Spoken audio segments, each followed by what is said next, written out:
যে কোনো নিরামিষ তরকারি একটু ধৈর্য ধরে রান্না করলে সেটা আমিষের থেকেও ভালো লাগে। তো চলুন আজ আমি আপনাদের সঙ্গে সেই একটা নিরামিষ তরকারি শেয়ার করব। এখানে আছে ছানাটা বাজার থেকে কিনে এনেছে আমার, সেটা আমি ভালো করে হাত দিয়ে মেখে নেব।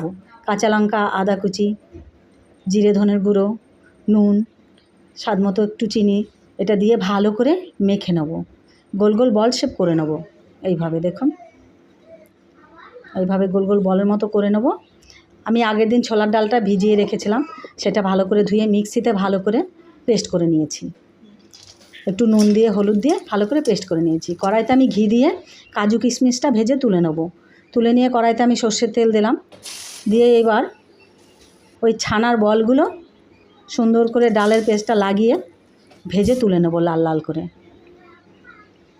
দেখুন এইভাবে লাগিয়ে আস্তে আস্তে দিতে হবে। আমার ভাজা হয়ে গেছে, দেখুন লাল লাল করে ভেজে তুলে নিতে হবে। হ্যাঁ, এবার আমি কড়াইতে আরেকটু তেল দিয়ে জিরে, গোটা গরম মশলা, তেজপাতা, শুকনো লঙ্কা ফোড়ন দিয়ে আমি করে রেখেছিলাম আদা, জিরে, কাঁচা লঙ্কা, এই মশলাটা শিলনোড়ায় বেটে রেখেছি। সেই পেস্টটা দিয়ে টমেটো কুচি দিলাম, মাঝারি সাইজের দুটো টমেটো, নুন, হলুদ, কাশ্মীরি লাল লঙ্কার গুঁড়ো দিয়ে ভালো করে কষিয়ে নেব। স্বাদ মতো চিনিও দিলাম। এবার দিলাম 4-5টা কাজু আর 1 চামচ মগজদানা বেটে রেখেছিলাম, সেইটা দিয়ে এইবার দেবো টক দইটা দিয়ে ভালো করে মিশিয়ে নেড়ে চেড়ে নেবো। আলুটা আমি আগেই ভেজে রেখেছিলাম, আলুগুলো দিয়ে দেবো। দেখুন এইবার মিশিয়ে নিয়ে পাশে ফুটিয়ে রাখা গরম জলটা দিয়ে দেবো।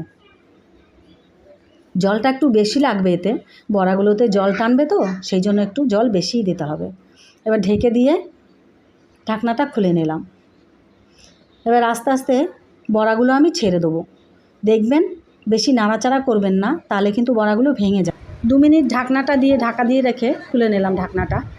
হালকা করে নেড়ে চেড়ে নিয়ে গরম মশলাটা দিয়ে দিলাম, 1 চামচ ঘি দিলাম। এখন দেবো কাজু কিশমিশটা ছড়িয়ে দিলাম, 4-5টা কাঁচা লঙ্কা আর ধনে পাতা। এটা দিয়ে গ্যাসের ফ্লেমটা অফ করে দিয়ে ঢাকা দিয়ে রাখবো। এইভাবে করে খেয়ে দেখবেন আপনারা, দারুণ স্বাদ।